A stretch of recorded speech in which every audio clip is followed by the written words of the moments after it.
Bedtime by Svarto. You can find it on the website Archive of Our Own, and it is a Sonic the Hedgehog fan fiction starring Sonic and Tails. Tags are fluff, comfort, found family, brotherly love, family fluff, team as family one shot.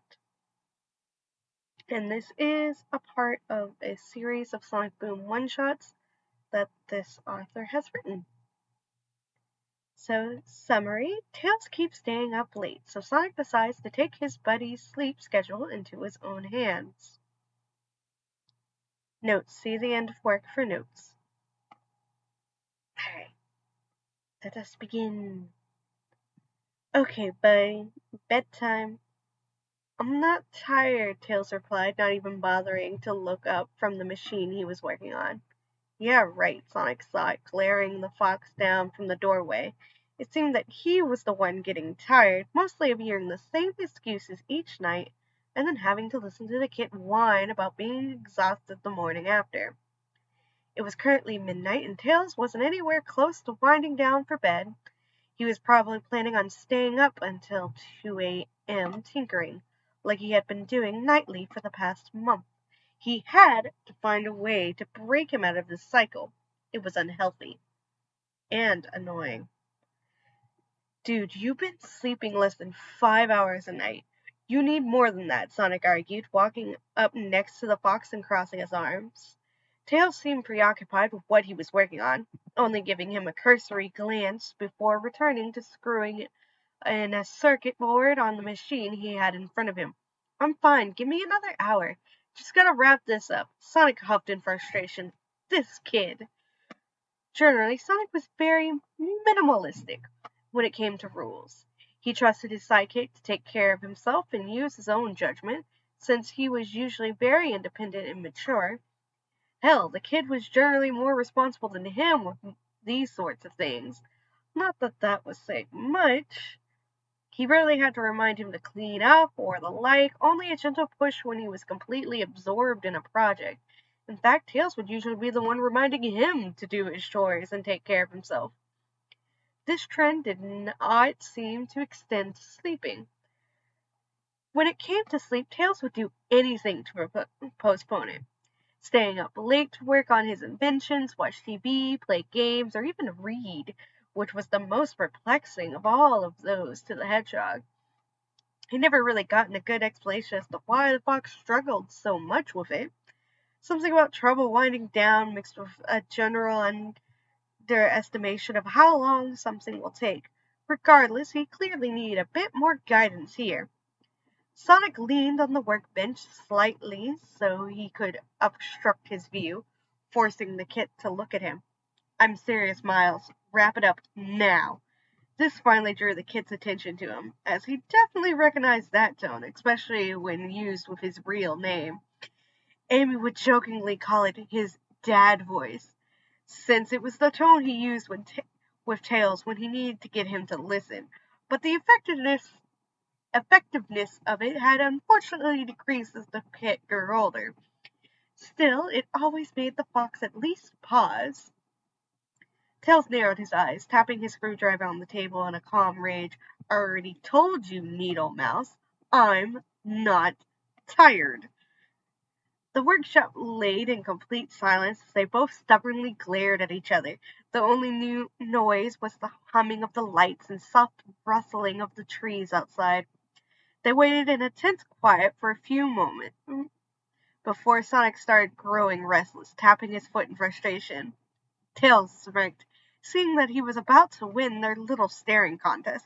It was always so simple to win over the hedgehog. All you needed was a smidgen of patience.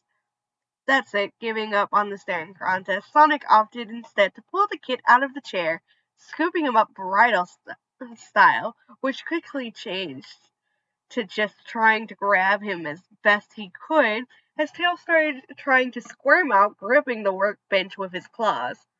Whoa, hey, the fox cried out. Put me down. I'll put you down, Sonic tugged sharply to unlatch his claws from the bench, when I get you to your bed. There was an annoyed growl from the younger as Sonic finally managed to grip him securely, hoisting him over the shoulder and marching to the workshop door. The kid was still attempting to fight, purposely hitting him in the face with his fluffy tails to obstruct his view. It unfortunately did not faze the hedgehog, who simply grabbed them both and pinned them down, shooting a playful glare to his brother. When they reached the door, he swiveled around, looking over the workshop. He still couldn't help but feel impressed every time he looked at it in its entirety. Blackboard covered in sketches and math he'd never understand. Old inventions from previous adventures lined up on the shelves, plus dozens of old electronics the Fox had scavenged from yard sales and dumps to take apart and reuse for new mechanics. Despite all the clutter, it was definitely some sort of order to where everything was. The only Tails seemed to understand it. He knew the kid could tell you the name and location of every nail in the building when he closed with his eyes closed. The whole workshop was like an extension of himself. Sonic was drawn from his thoughts with a light kicking on his chest. Tails had started swinging his legs impatiently, trying to appear grumpy about his predicament while clearly suppressing a yawn. The hedgehog pulled his brother a bit closer, grinning at him. Anything I gotta put away or turn off before we leave? There was a small sigh as the fox finally gave in to his fate. Just the lights. Sonic flicked the light switch, watching the fluorescent lights flicker out before stepping out of the workshop, locking the doors behind him. The wind was cool and damp, with stars shining through the light clouds. He breathed in the fall air, enjoying the stillness for a moment, before stepping to the door of the main house and stepping inside. He could feel that Tails had completely given up resisting. Instead, he was relaxing into him, burying his face into his quills as his arms were draped loosely over his shoulders. Sonic lightly tossed the kid onto his bed, watching him sleepily kick off his sneakers before crawling underneath the blankets. His eyes were already droopy with exhaustion as he curled up in his namesakes. Sonic had to bite back a laugh, stepping forward to soothe out the blankets on his form. Oh, now look who's ready for sleep, he teased lightly. Shut, came a muffled reply, which drew a chuckle from the hedgehog as he pulled off the kid's goggles and ruffled away the indents they had left in his fur.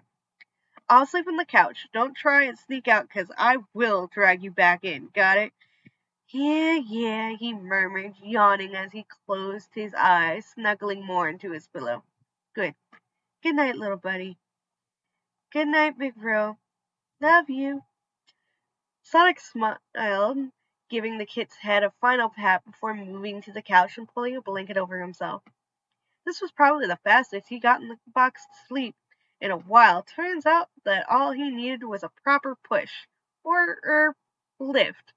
He could already hear that the fox was half asleep, his breathing had slowed down and movement stilled. It was probably about time for him to join him, so Sonic closed his eyes, letting the whistling of the wind lull him into a peaceful slumber. Notes. Ironically enough, I wrote this at 2 a.m. Remember to leave a comment or kudos if you enjoyed. So I hope you all enjoyed that. Once again, this story is called Bedtime by Svarto. I will leave a link in the description down below so that you can all go and like, comment, all that. And if you want to hear me read more stories and such, leave a comment, like, subscribe for more stuff. In fact, if there's any other one-shots and stuff you want me to read, leave a comment about that down below and I will see about doing so. I'm mainly trying to focus on cute, fluffy little one-shots, because, everything's kind of, doom and gloom with all the chaos around, so I want to cheer you all up with cute, fun stories, and frankly, it makes me feel better, too. So with that, bye-bye!